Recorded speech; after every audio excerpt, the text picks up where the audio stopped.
Hi అండి. Welcome back my channel veg foodies Ajay. ఇవాళ నేను లంచ్‌లో ఏమేమి రెసిపీస్ చేశానో అవన్నీ కూడా ఈ వీడియోలో చూపిస్తానండి. నేను ఫస్ట్ పప్పు పులుసు చేశానండి. పప్పు పులుసు, ఇంకా వంకాయ ఫ్రై, ఇంకా కాకరకాయ దగ్గరికి గ్రేవీలా ఉండేనండి. చింతపండు వేసి, బెల్లం వేసి చాలా టేస్టీగా ఉంటుంది. రెసిపీస్ అన్నీ చూసేద్దాం. రెసిపీస్ చూసే ముందు ఎవరైనా నా ఛానల్ కొత్తగా చూస్తున్నట్లయితే సబ్స్క్రైబ్ చేయండి, పక్కన ఉన్న బెల్ ఐకాన్ క్లిక్ చేయండి. మీ ఫ్రెండ్స్కి, రిలేటివ్స్కి కూడా నా వీడియోస్ని షేర్ చేయడం మర్చిపోకండి. మీరు నా ఛానల్లో వీడియోస్ ఏవైనా చూసుంటే అది మీరు ఆ రెసిపీ చేసుకుని ఉంటే మీకు ఏ విధంగా వచ్చిందో కామెంట్ చేయడం మర్చిపోకండి. ఇప్పుడు రెసిపీస్లోకి వెళ్దాం. ఫస్ట్ కాకరకాయలని ఉప్పు వేసిన వాటర్లో ఒక 10 నిమిషాలు ఉంచి తీసి పక్కన పెట్టేశాను. తర్వాత సేమ్ గిన్నెలో మళ్ళీ వాటర్ వేసుకుని, ఉప్పు వేసుకొని ఇందులో ఈ ఉల్లిపాయలు, ఇంకా టమాటాలు, కరివేపాకు, పచ్చిమిరపకాయలు వీటన్నిటిని కూడా, అంటే నేను పప్పు పులుసులోకి ఏమేమైతే వేస్తానో అవన్నీ వేసేసుకొని ఒక 10 మినిట్స్ ఉంచి తర్వాత తీసి కట్ చేసేసి పప్పులోకి వేద్దామని చెప్పేసి ఉల్లిపాయలు అన్నది పొడుగ్గా తరుక్కున్నాను. చిన్న చిన్నగా కాకుండా సన్నగా పొడుగ్గా కట్ చేసుకున్నాను. తర్వాత టమాటాలను కూడా సేమ్ ఇలానే కట్ చేసుకొని, ఉల్లిపాయలను కూడా, పచ్చిమిరపకాయలను కూడా సేమ్ ఇలానే పొడుగ్గానే చీరుకున్నానండి. వీటన్నిటిని కూడా పక్కన పెట్టేసి రైస్ అన్నది నేను కూరగాయలు కట్ చేసే ముందే నేను రైస్ అన్నది పెట్టేశానండి. రైస్ అన్నది మనకి 90% అన్నది కుక్ అయిన తర్వాత మనం అన్నం అన్నది వార్చేయాలండి. అప్పుడే మనకి 10% అన్నది వార్చిన తర్వాత కూడా ఆ వేడికి రైస్ అన్నది మగ్గిపోతుంది.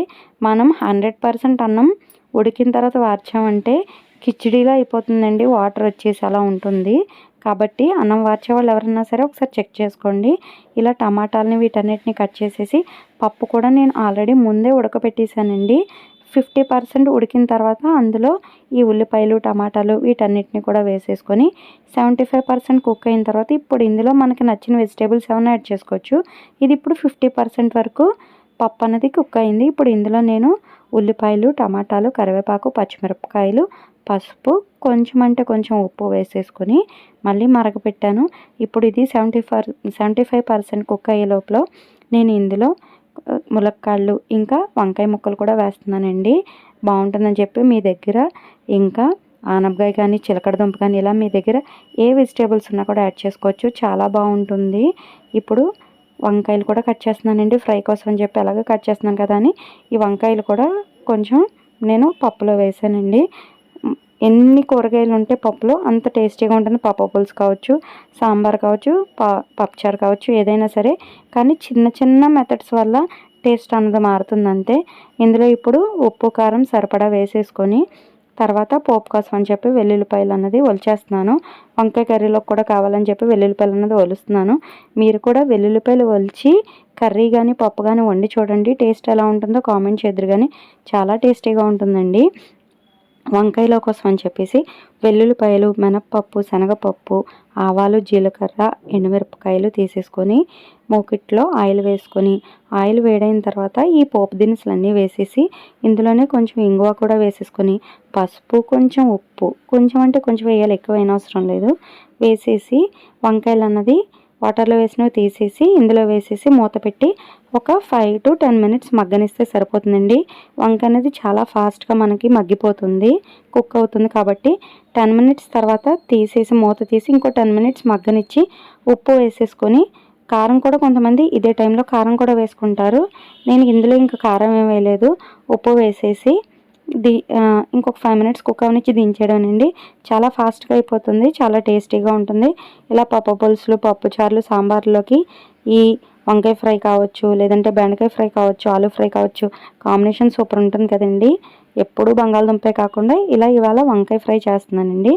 ఇప్పుడు పప్పు అన్నది మ్యాక్సిమం 95% ఉడికిపోయిందండి. ఇప్పుడు ఇందులో చింతపండు పులుసు కూడా వేసేసుకొని ఒక గ్లాస్ వాటర్ కూడా వేసుకొని పప్పు అనేది సగం వరకు వచ్చే వరకు మరగనివ్వాలండి. పప్పులు కానీ, పులుసులు కానీ ఏవైనా సరే ఎంత మరిగితే అంత టేస్ట్ ఉంటుందన్నది గుర్తుపెట్టుకోండి. ఈ వంకాయలు అన్నది 10% వరకు 70% వరకు కుక్ అయిపోయాయి. ఇంకొక 30% కుక్ అవ్వాలి. కాబట్టి దీన్ని మూత తీసేసి ఒక 10 మినిట్స్ మనం ఇలా మగ్గనిస్తే సరిపోతుంది. ఉప్పు సరిపడా వేసేసుకొని ఒక 10 మినిట్స్ మగ్గనిచ్చి దించేయడమేనండి. చాలా సింపుల్గా ఉంటుంది, చాలా టేస్టీగా ఉంటుంది. ఇందులో నేను మసాలా కానీ, కారం కానీ ఏమీ యాడ్ చేయలేదు. ఇలానే బాగుంటుంది. పప్పులోకే కాదండి, మనం ఇది కూడా ఫ్రై కూడా ఇలా ఉత్తినే అన్నంలో కలుపుకొని తినేయచ్చు, అంత బాగుంటుంది. ఇది మనకి చపాతీలో కూడా బాగుంటుందండి. అస్తమానం మసాలా కూరలు కాకుండా ఇలా కూడా ట్రై చేసి చూడండి. అప్పుడు మీరే కామెంట్ చేసి చెప్తారు ఏ విధంగా వచ్చిందన్నది.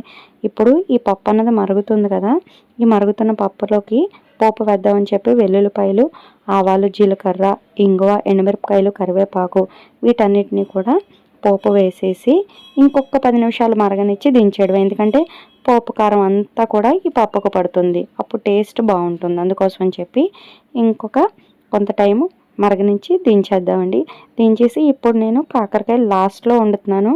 ఎందుకంటే లాస్ట్లో అయితేనే కాకరకాయ చేదు మిగిలిన అన్నిటికీ పట్టకుండా ఉంటుంది. అందుకోసం అని చెప్పి ఈ పప్పు పులుసులో కోసం అని చెప్పి గుమ్మడొడియాలు కూడా ఫ్రై చేస్తానండి. ఒక్క వడియం చూసారండి పువ్వులాగా ఎంతలా వచ్చిందో. డీప్ ఫ్రై చేస్తే ఇవి కూడా బాగుంటాయి కదండి పప్పు పులుసులోకి.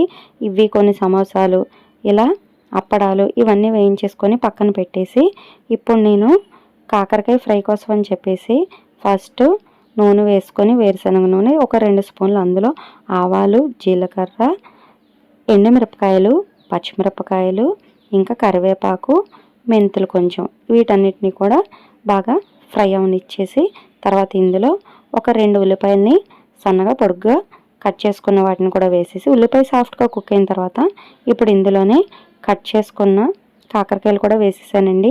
1/2 కేజీ కాకరకాయలకి నాకు 2 ఉల్లిపాయలు మీడియం సైజ్ సరిపోయాయండి, అంతే సరిపోతుంది. ఇప్పుడు ఇందులో కొద్దిగా వాటర్ వేసుకొని మూత పెట్టి మగ్గనిచ్చి, ఇప్పుడు మనకి కాకరకాయ అనేది 75% మనకి కుక్ అయిన తర్వాత ఉప్పు కారం కూడా వేసేసుకొని వాటర్ వేసేసుకొని ఇంకొక 5 మినిట్స్ మగ్గనిచ్చి తర్వాత ఇప్పుడు ఇందులో చింతపండు పులుసు కూడా వేసేసుకొని మగ్గనివ్వాలండి. చింతపండు పులుసు వేసిన తర్వాత కూడా మనం మూత పెడితే మనం ఇందులో ఏమీ శనగపిండి కానీ ఏమీ వేయకుండానే దగ్గరికి చిక్కగా అవుతుందండి. ఒక్కసారి ఇలా చూడండి, ఇలా ట్రై చేసి చూస్తే మీకే అర్థమవుతుంది. పులుసు కాదు ఇది, కర్రీ కాదు, కానీ బాగుంటుంది. చిన్న బెల్లం ముక్క కూడా వేసుకుంటే సూపర్ ఉంటుంది. మీరు ట్రై చేసి కామెంట్ చేయండి, సబ్స్క్రైబ్ చేయడం మర్చిపోకండి.